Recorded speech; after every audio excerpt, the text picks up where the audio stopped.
Oh, demons of the night, demon of the spookiest night, I call upon thee. Who dares disturb my everlasting slumber? Support me on Indiegogo so I could buy new video games and repair my 3DS. Who in the fuck would ever think that would work? Oh, I don't know. Look, I have about 50,000 emo girls going nuts over this scary story copy-pasta bullshit. You mean creepypasta? Listen, when I hear the screams of 500,000 dyed-haired goth girls, I can't distinguish between make Jeff the Killer have sexy abs and oh god, my flesh it burns. Tell you what, sport, make a creepypasta episode, and if some of the screaming has subsided, I'll grant you one free evil wish. How would explaining creepypasta help you with a bunch of 14-year-old emos? Oh, trust me, they won't be able to think about their favorite characters without cringing after you touch it. You truly are the devil.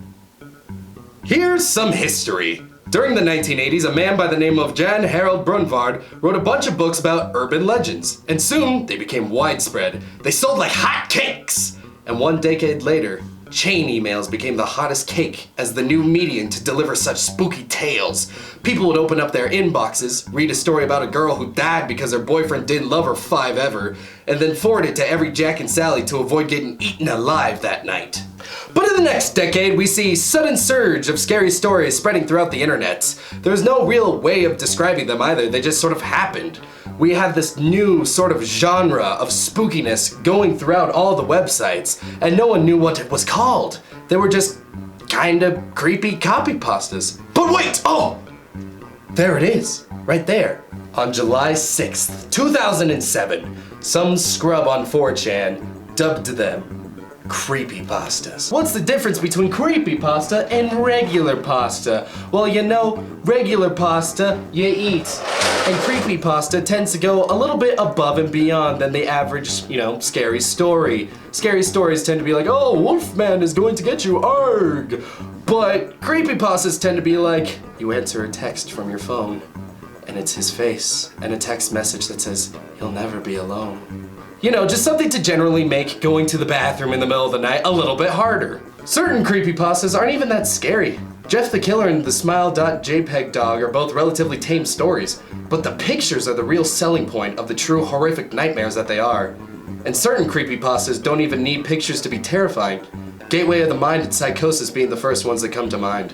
Soon after the internet started its new creepypasta fad, a bunch of creepypastas from pop culture all around the world and all over sorts of medias began arising. Stuff like video games, movies, and TV shows began making their own creepypastas. I can think of a couple right off the top of my head too, like Ben Drowned and Bart's Dead and Squidward's Suicide. All terrifying stuff, believe me, is spooky.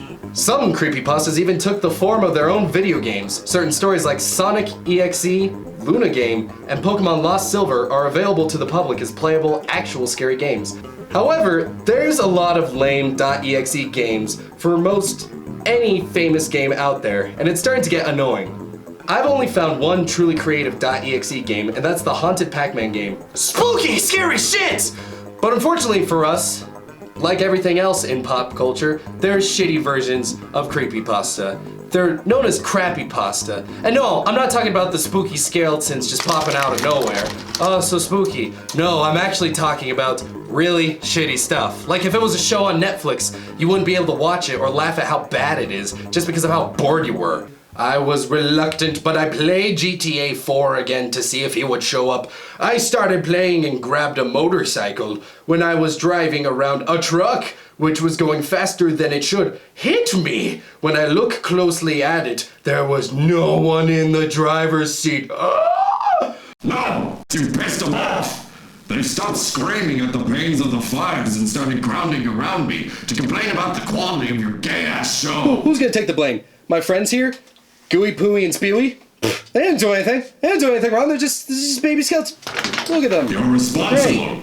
As punishment, mortal bitch, I'm sucking your ass down here to serve for all eternity as my disperser of whiny emo girls. I'll just throw your ass in the middle of them and they'll scatter. No! subscribe, Twitter. Bye. Sometimes we watch Attached top videos to spook us. Go watch their top creepypastas. They have a really good voice actor and really good sound effects. They have one really good voice actor. They do. Only one.